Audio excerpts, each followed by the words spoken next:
Thanks for getting on to the Sunday edition of Vogan's European Outlook for January 8th. Mild conditions remain in control across western portions of Europe. Very different story, however, across the east, where temperatures are as low as minus 47 as of recording in western Russia. And it's all thanks to building high pressure that is at the surface. And we could be seeing temperatures into the minus 50s over the next couple of nights in this region here. And this is by far the coldest temperatures that we've seen so far this season. All the while, the Atlantic remains in control across the west. So we've got this tug of war, this big block and cold area of high pressure over the far east.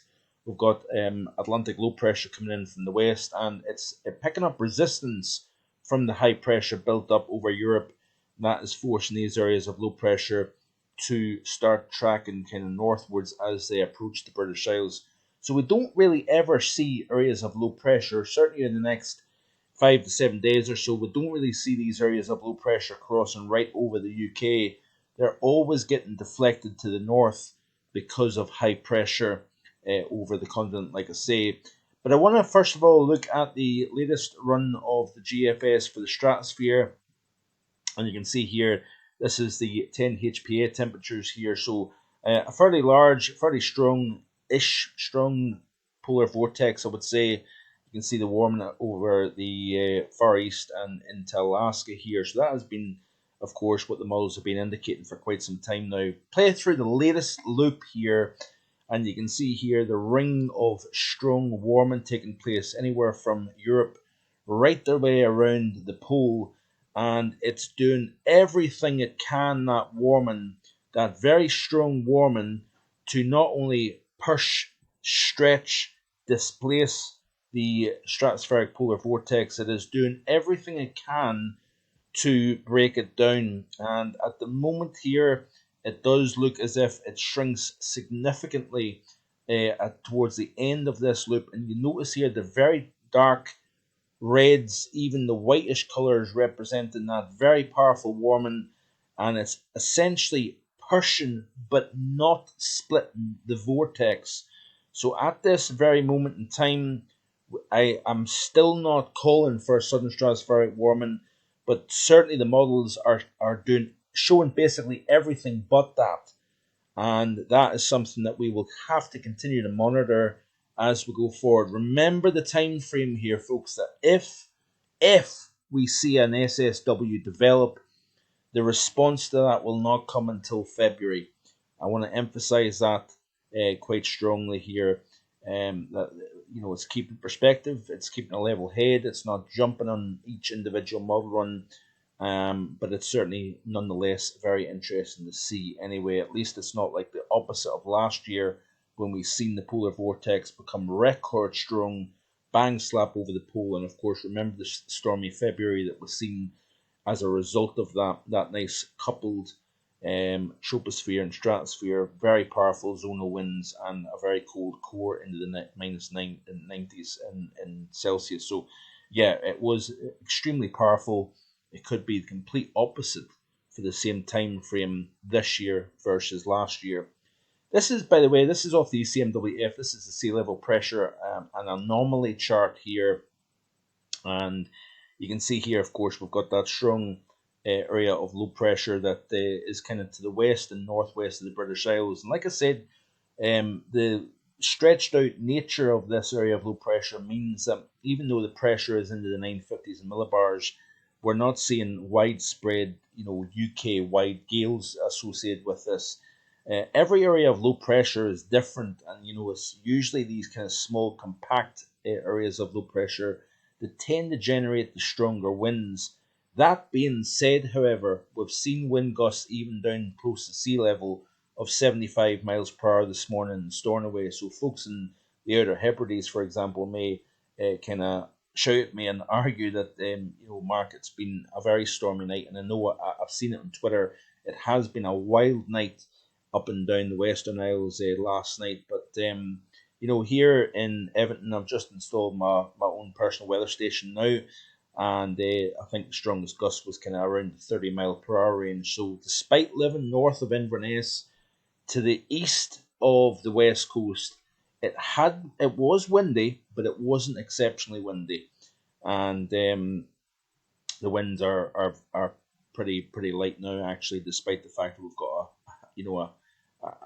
a 955, 960 millibar area of low pressure that's pretty close by. It doesn't seem like that tonight. It's not a particularly wild night by any stretch here. So anyway, I'm rambling on. Let's have a quick look at this here. This is quite interesting. So we've got this continuation of areas of low pressure. So remember, this is the blues represent below normal pressure at the sea level. And of course, at this time of the year, you typically would expect deep areas of low pressure, a firmly Atlantic driven pattern, given all the other parameters. But you notice here that we have got systems coming in across the North Atlantic towards the British Isles. Now we've got this big strong area of high pressure over Eastern Europe, delivering very, very cold conditions, of course. But I want to show you here, as we progress towards the middle portion of the month, we see some subtle changes taking place.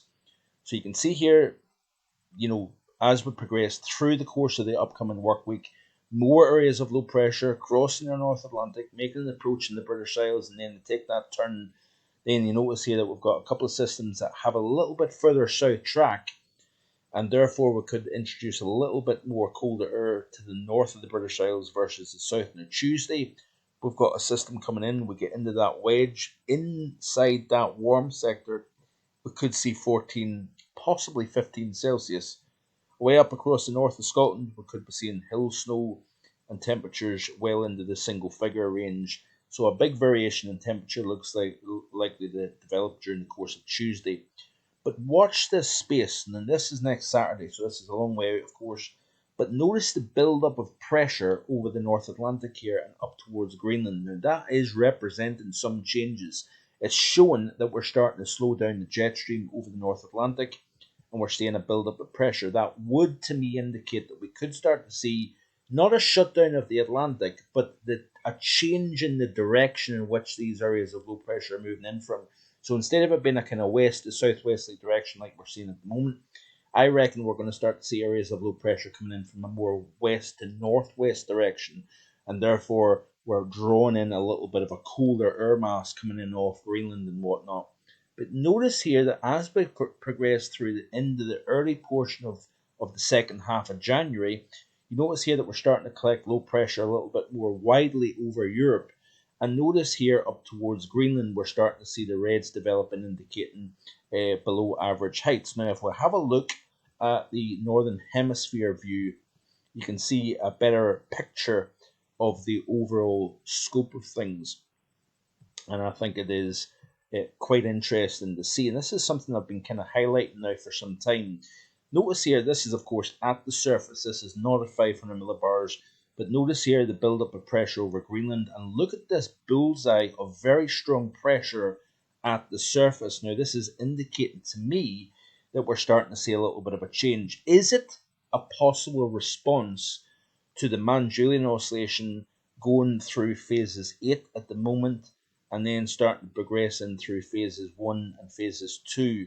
So that is enhanced convection that is crossing over the Pacific and then into Africa, and then eventually it will rotate possibly into the Indian Ocean here.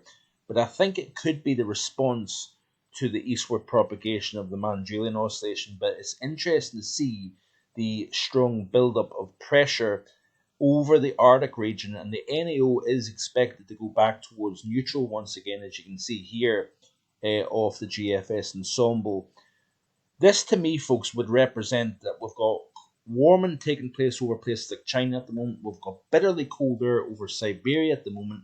And what I think is going to start happening is these areas of low pressure that are pressing east is forcing the area of high pressure over the Far East, over the Ural Mountains at the moment, to then start to kind of push towards the Arctic region. So we see these areas of low pressure moving in from the west to the east, that forcing the pressure to rise over the Urals and then up towards the Arctic region here. And that is in turn going to then force the cold over Siberia to start pushing southwards.